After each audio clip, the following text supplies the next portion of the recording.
This is a constitutional battle, and we're going to defend our rights. And you're willing to risk jail for that? Absolutely.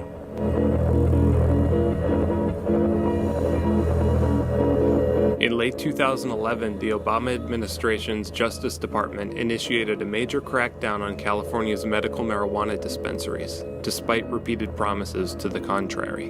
What I'm not going to be doing is using Justice Department resources to try to circumvent state laws on this issue. The president said during the campaign, you'll be surprised to know we'll be consistent with what we'll be doing here in law enforcement. At the time, Reason TV profiled Aaron Sandusky, who ran several successful dispensaries and a grow house in California's Inland Empire, and was shocked to have received a threatening letter from the Department of Justice. I turned white, jaw hit the floor.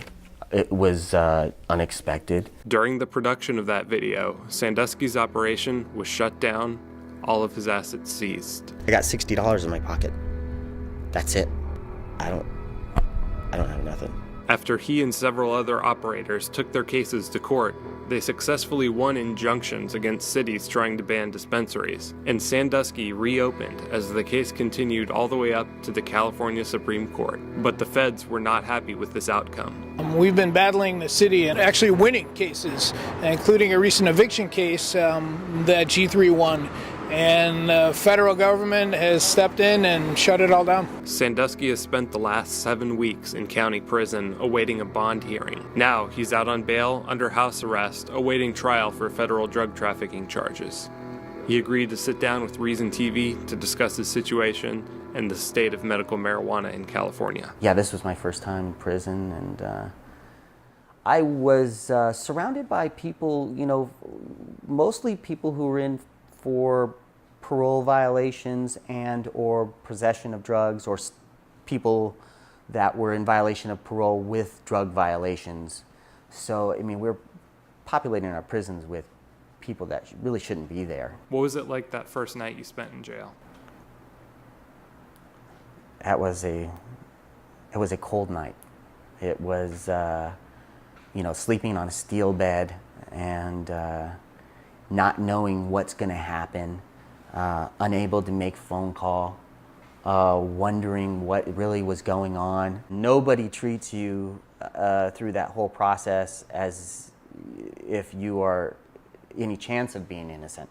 You are guilty till proven innocent.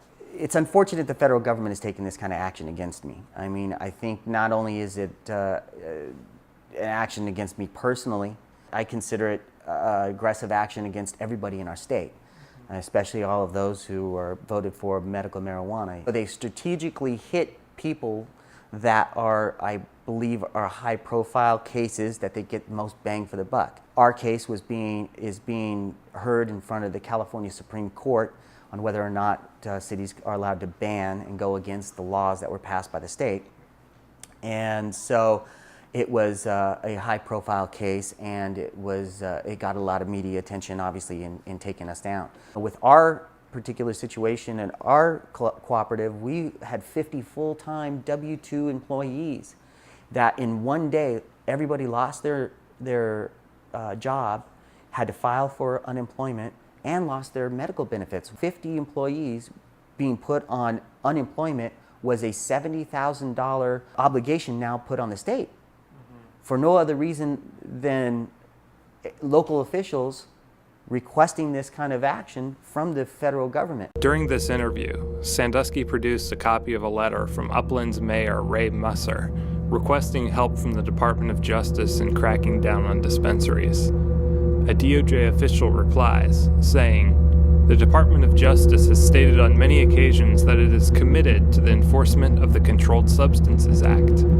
This office will continue to give extra consideration to communities like yours that have made it clear that commercial marijuana operations are unwanted. Now that the City Council in Los Angeles, which is home to hundreds of dispensaries, has voted to ban them, many more federal raids could be on the horizon." This is my message to the LA dispensaries. Be careful how you move forward. Requests are coming from the city officials and they are taking action against those who are pushing the issue with the city. If you're aggressive with the city council and city officials, they're going to be aggressive against you. In California, we have the right to enact laws, and we have our own constitution. And under the 10th Amendment, it provides us protection to enact those laws. This is a constitutional battle, and we're going to defend our rights as American citizens to do what we say we are able to do, and that is pass laws. And you're willing to risk jail for that. Absolutely.